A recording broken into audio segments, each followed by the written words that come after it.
Hello, my name is Bradley Romano, and I'm in Leadership 420. At the beginning of the semester, we were tasked with choosing one of the two options for our semester project. You can either write about community service work here in Texarkana, or you could actually go out and do the volunteer hours and then write a paper about your experience. So I chose the second one because I thought it'd mean a little bit more to me, actually getting to do the hands-on experience and getting to meet people in the community.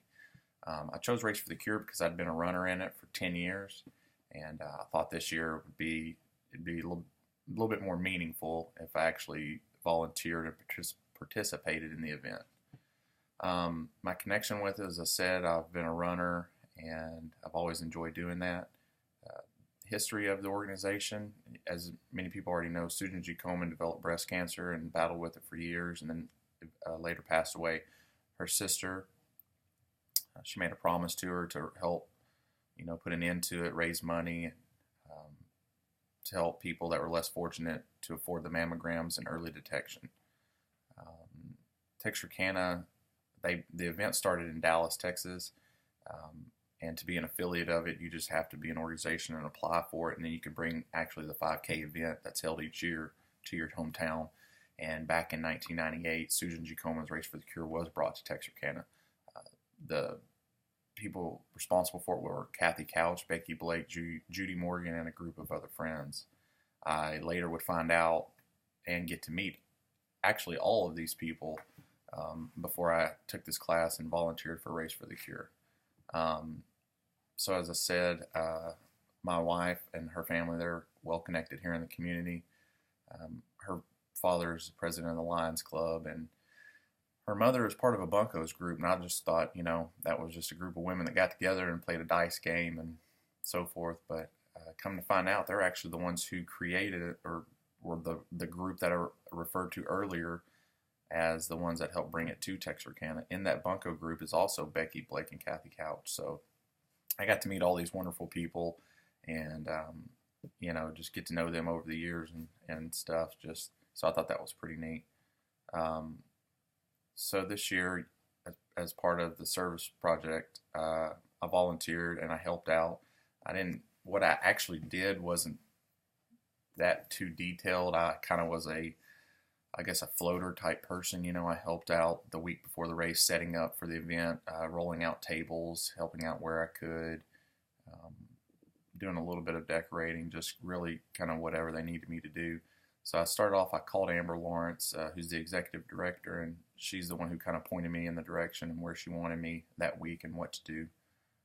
The biggest thing that I did during that week was the Friday night before the event. I helped with the Party in Pink, which is where they have a lot of silent auctions, and this is the big event where they raise most of their money and stuff. So I enjoyed helping out with that and being a part of it. After volunteering, I did go back and interview Amber Lawrence, some of the things that she feels is important to the cause that Race for the Cure does. And so I asked her, I said, well, so what would she normally tell somebody that the event's all about? She said it's about promoting positive awareness, education, and early detection of breast cancer. By getting the community involved, they can spread the breast cancer message about how early detection will improve the longevity of life. And so I performed a SWOT of it, which was part of the project, strengths, weaknesses, opportunities, and threats. I came up with one of the strengths is the organization is well known in the community. They have proven it works from its 17 years in operation, and the repeat participants are a huge factor and stand testimonial to the great leadership and direction. One of the weaknesses may be proceeds are a factor with participation turnout, so it being an outdoor event, inclement weather could affect the turnout, which therefore affects the money they can raise from it. One of the opportunities for growth is, I think, the internet. Internet advertising is quite the trend and profitable. So, because of its zero to low maintenance costs, it's as simple as putting one of your ads on a Facebook page and somebody clicking and liking it, and then that's going to pop up in somebody else's feed, and they click and like it. And so it's just an easy way to get your information, your company, and organizations out there and noticed. One of the threats is there's no known threats to the organization. However, donations can be made via the internet, which I guess it could be a possibility of security breach. I get nothing's unbreachable, so maybe that could be a threat. And yes, so I didn't really see any possible improvements when I was helping with the event. I know communication is a big factor because we're at the Four States Fairground, where it's a fairly large area, and they would send me to go get something out of a building, and I may not have found what it was they were sending me for, and then I'd have to drive the golf cart all the way back across the Four States Fairground. So I think clear communication is key to helping an event such as this, be a success. I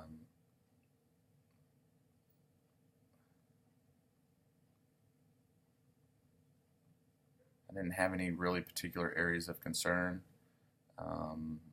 As part of my working experience with them, I would probably say that I felt like it went pretty well. Like the communication is a big deal, so maybe they could invest in the little small walkie-talkies to improve that, I guess. But other than that, I didn't see any issues. As far as future volunteering, yes, hands down, I will do it again. I enjoyed it. I got to meet a lot of people. I think the Party in Pink thing that Friday night was the biggest and the neatest thing that I did overall. Was just getting to see, the survivors and the people there to contribute and stuff to the cause, and just they had a very good turnout, and so I thought that was pretty neat. And so yes, I would say what I've learned from my experience is just being genuine about things.